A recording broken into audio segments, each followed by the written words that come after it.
The Benin Empire, the kingdom Europe feared. A civilization of walls, warriors, and wonders. How do you conquer a kingdom whose walls swallow horizons, whose warriors fight like shadows, and whose art is so advanced it rewrites human history? For centuries, European powers asked this question about the Benin Empire, a kingdom in West Africa so powerful and sophisticated that foreign invaders abandoned the thought of direct warfare and instead turned to manipulation, treachery, and political sabotage. What they encountered was not a village kingdom but an African superpower, one of the most organized, wealthiest, and technologically advanced nations of its era.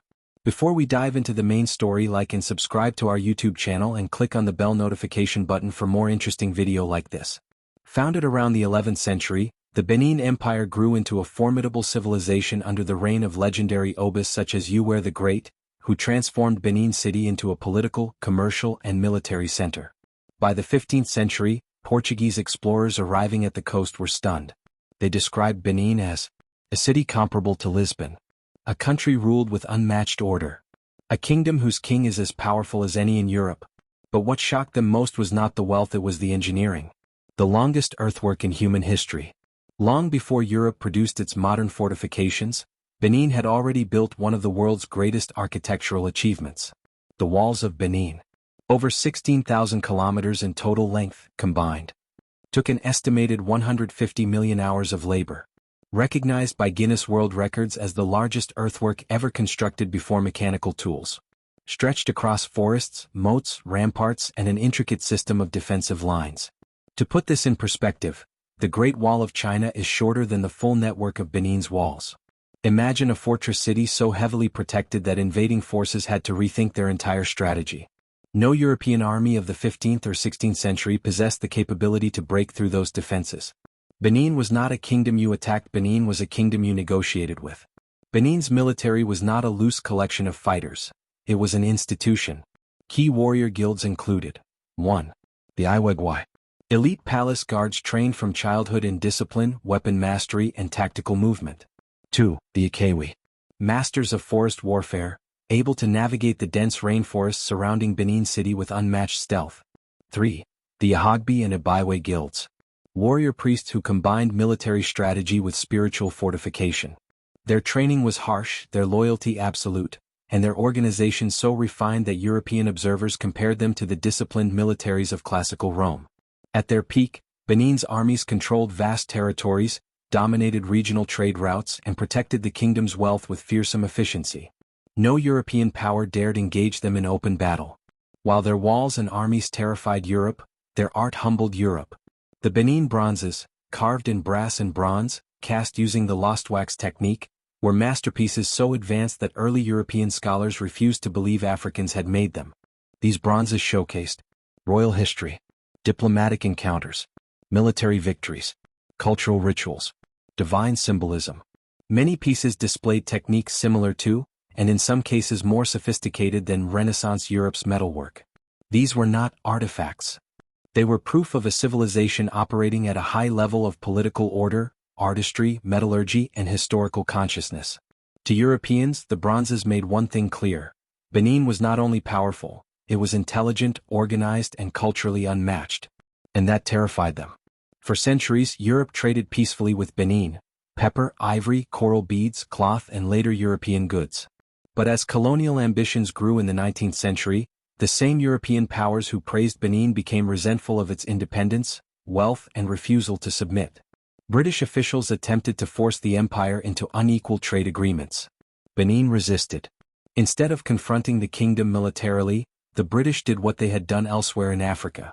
They turned to treachery. A fake diplomatic mission was staged in 1897, violating a sacred Benin custom. When events escalated, Britain used the incident as justification for a full-scale invasion. The walls, guilds, and warriors fought fiercely. But they were overwhelmed by superior firepower and the brutality of industrial weaponry. Benin City was burned. Thousands were killed. And the priceless bronzes were looted and shipped to European museums, where many remain today. But the spirit of Benin did not die. What if the world's most advanced pre-colonial African empire had never been sabotaged? What heights would West Africa have reached if the walls still stood unbroken? What innovations would the guilds have produced? What political power would Benin wield today? What stories would the Bronzes tell if their home had never been violated? The fall of Benin was not the fall of a weak kingdom, it was the betrayal of a superpower. And the world is only now beginning to understand what it lost, and what still remains to be rediscovered. The 1897 British invasion of Benin. When the 19th century closed in on West Africa, the world around the Benin Empire had changed. Europe, now armed with industrial weapons, steamships and colonial hunger, no longer came to trade. It came to conquer. And sitting in the middle of Britain's imperial ambitions was one kingdom that refused to bow. The Benin Empire. A nation too wealthy to be bribed, too organized to be manipulated, and too proud to surrender sovereignty. For Britain, Benin became an obstacle. For Benin, Britain became a threat. By the 1890s, Britain sought total control of the palm oil trade in the Niger Delta. Many coastal kingdoms had already fallen or accepted treaties that made them British protectorates. Benin did not. Oba of Benin resisted aggressively unequal trade arrangements. He forbade unauthorized visits into sacred territory and insisted on sovereignty over Benin's markets. To Britain this was unacceptable. So the British devised a plan. Sabotage, disguise and provocation. Acting Consul General James Phillips sent a message to London requesting permission to remove and depose the Oba by force. But he didn't wait for approval. He assembled a so-called peaceful diplomatic mission, even though they traveled with soldiers. They carried hidden weapons. They deliberately approached during the Igu festival, a sacred period when the Oba could not meet visitors or engage in state matters. Benin's chiefs warned the British repeatedly to postpone the visit. Phillips refused. What happened next became the spark Britain needed. The justification for invasion. When Phillips' mission forcefully advanced despite all warnings, a group of Benin defenders confronted them. A clash followed. Several members of the British delegation died. Phillips himself was killed. Immediately, British newspapers erupted with headlines portraying Benin as barbaric, savage, and bloodthirsty. This narrative was not accidental. It was manufactured to justify an already planned assault. Within weeks, Britain assembled a full military force. 1,200 soldiers, advanced weaponry, machine guns, naval artillery, and support ships. They called it a punitive expedition. In reality, it was a conquest operation. In February 1897, the British invasion began. Benin's warriors fought bravely. Armed mostly with traditional weapons, poisoned arrows, and unmatched knowledge of their terrain. But no skill, no guild, no ancient wall could fully withstand. Rapid-fire Maxim guns, rocket launchers, naval cannons, incendiary explosives. The Benin army inflicted several casualties, but Britain's technology created a battlefield the ancient world was never designed to confront. The invaders burned everything in their path. Villages, shrines, markets, defensive fortifications. Benin City eventually fell, not through weakness, but under the overwhelming force of industrial warfare. What happened after the fall remains one of the greatest cultural thefts in world history.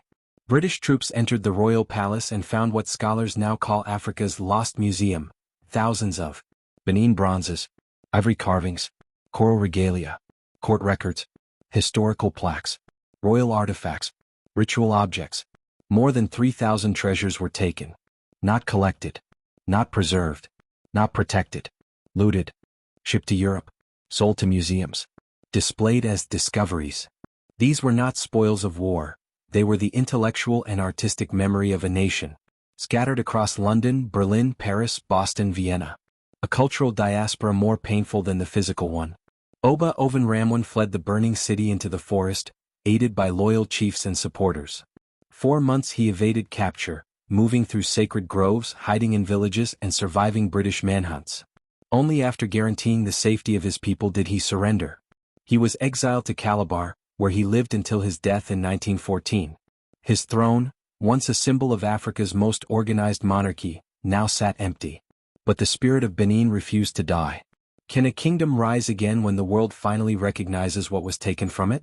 Today, the echoes of the 1897 invasion still travel through time. The bronzes remain scattered. The walls lie buried beneath cities. The descendants still demand restitution. The world debates justice, heritage, and memory.